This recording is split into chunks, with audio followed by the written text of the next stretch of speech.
అది విని అదిమిన షోకులో ఉరి విడిచిన నెమలికి సవతిగా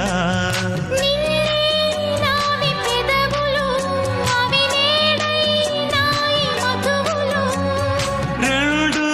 నాయి తనువులు అవి రేపవ్వాలి మనువులు